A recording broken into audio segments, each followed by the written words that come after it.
o Dr. Horácio Marcelo, o Dr. Augusto Roxo, entidades militares, académicas, religiosas, portanto, generalização de todas as entidades.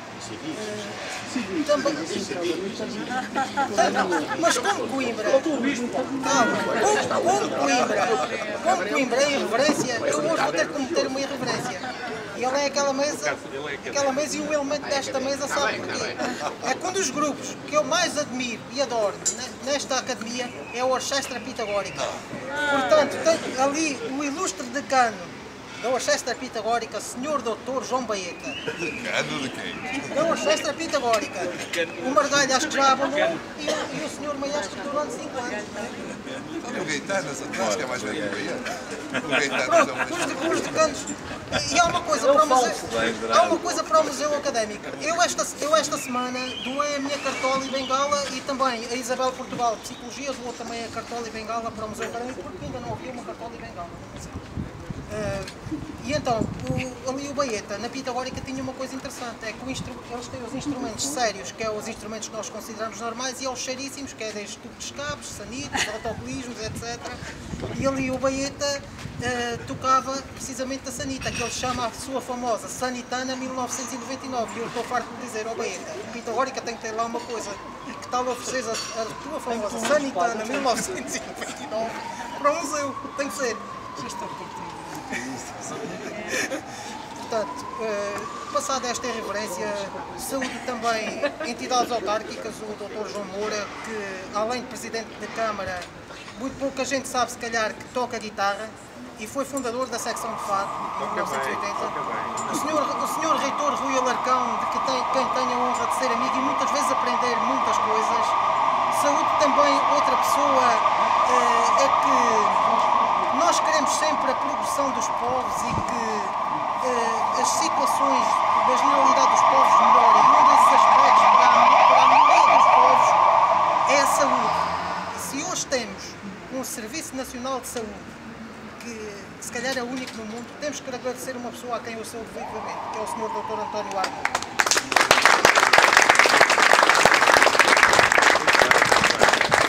Fora isto, foi um trabalho que gostei imensamente de fazer. Aliás, a doutora Irene Vaquinhas, minha orientadora, disse logo que eu tinha que perder um bocado a paixão, deixar as paixões de lado e ver isto de maneira isenta. E eu consegui fazer isso.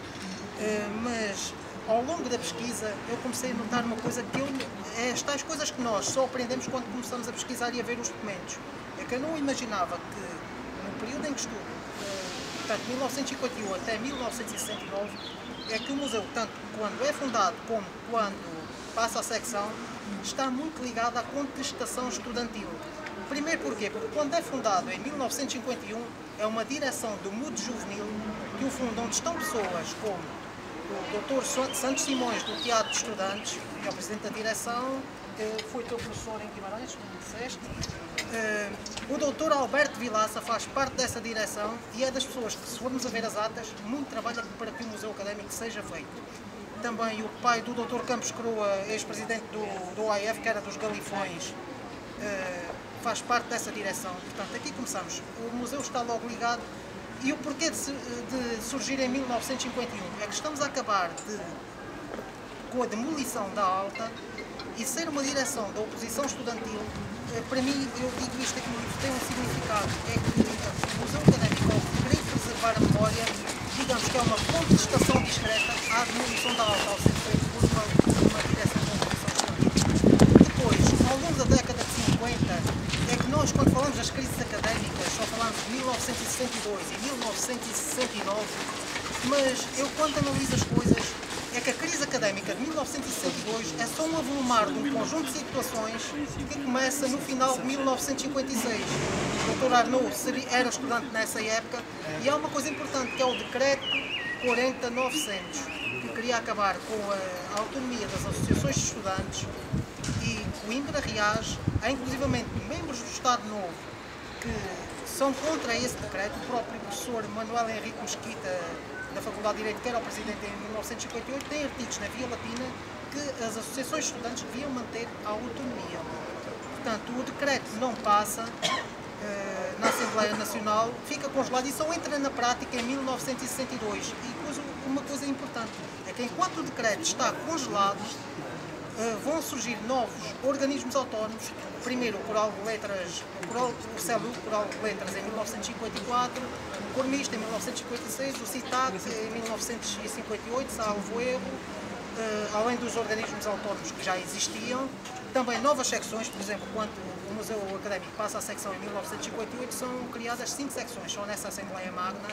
E o interessante, como eu achei em várias secções e organismos autónomos, é que enquanto este decreto 40900 está congelado, a oposição estudantil, nomeadamente ligada ao Conselho de Repúblicas, vai ter a passar a fazer parte das direções destas novas secções e organismos autónomos e vai então aí adquirir experiência governativa que lhes vai permitir a vitória do Conselho de Repúblicas com o Dr. Carlos Candal em 1960, se não estou errado. Em 1960, portanto, é uma coisa importante mas isto é estas coisas de, como diria o Marco Bloco, da métier d'historicien, destas coisas que só encontramos na pesquisa. Depois, também, portanto, eu sugiro aqui várias exposições. Uma coisa importante, e se alguém quiser, eu já disse a várias pessoas, se alguém quiser pegar naquilo, é que temos lá uma extensa documentação da Associação Académica, de queima das fitas, portanto, importantes arquivos, mas há lá duas coisas importantes que dão para uma dissertação mestrado ou doutoramento. Todo o arquivo do extinto Coral de Letras da Universidade de Coimbra, de estudantes de letras da Universidade de Coimbra, está lá. Partituras, atas, fotografias, tudo. Quem quiser, recortes jornais, quem quiser fazer uma dissertação tem ali o material, não precisa sair dali. Inclusivamente, a extinta Associação dos Antigos Estudantes de Coimbra no Brasil, desde que faleceu o Dr. Divaldo em 2002, está lá todo o arquivo. Quem quiser fazer uma dissertação está lá tudo, não precisa sair dali. Portanto, eu acho que o autor não deve falar muito, portanto, acho que estou a falar demais. Portanto, sugiro que leiam o livro e o que tenho para dizer mais está dito aqui. Leiam o livro. Muito obrigado.